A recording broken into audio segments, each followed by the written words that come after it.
So the meat show is in London, England today. We are at Spitalfields Market to try a hamburger with 2 patties with black pudding interjected between them. I'm naturally opposed to straying from the archetypal American cheeseburger form. But look, it's the 21st century, it's the year 2017. The world has fallen in love with the hamburger. Maybe it's time to embrace the universal global vision of a hamburger. So let's go inside and meet the Bleecker Black.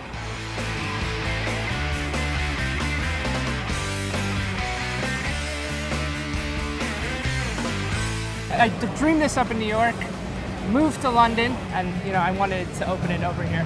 Tell me what your favorite hamburgers are in New York. Well, I worked at Zaitsev. It reintroduced the burger to me.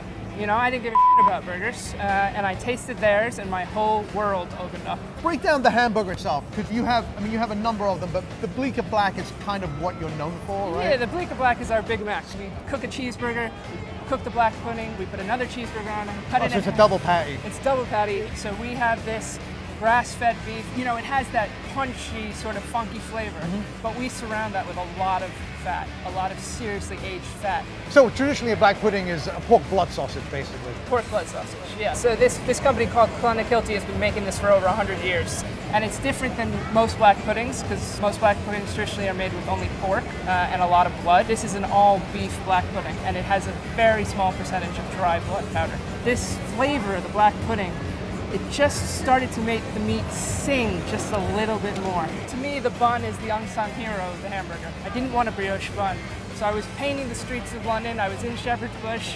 I noticed the bakery. I walked in. It was a Malaysian woman.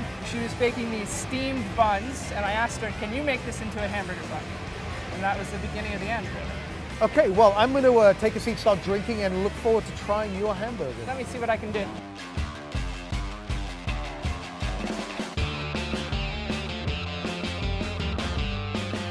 So here we have the single cheeseburger, the Bleecker Black. Look at that, flakes of black pudding are dripping off it.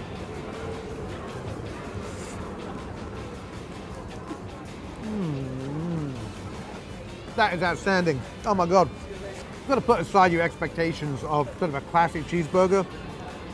The black pudding, it doesn't dominate the palate, but it's certainly the thing that hits you first. It's like this really salty, dark punch. And you get this texture from the oats. It's got like a real bite to it. But then the succulence of the beef comes on, and you get this sort of tangy, aged flavor. It's really rather special. If you never had black pudding or blood sausage, which is popular in almost every culture, it doesn't taste like blood. I mean, there are definitely dark, savory notes, and it's definitely kind of funky and, like offal often is. It's something you should try. I mean, it is an important part of cooking and an important part of eating all of the animal. Let's try the cheeseburger. Actually, I'm kind of more of a fan of the single hamburger, especially in this. I think this is kind of a perfect little package right there.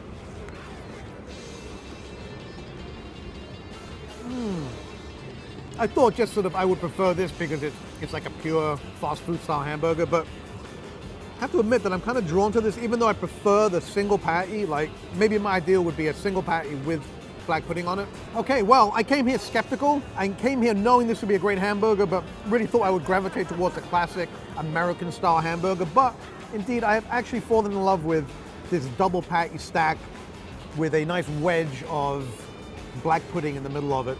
It's not something I really expect to order in America, but here in England, I think it's perfectly acceptable. And indeed, if you come to Bleecker, I recommend you get the Bleecker Black Burger. Thanks very much for watching from the Spitalfield Market. We'll see you on the next episode. If you've watched the meat show before, you're probably sick of me talking about how wonderful I find the cap of the rib steak, which is the spinatus dorsi muscle. But for the new guys, that's my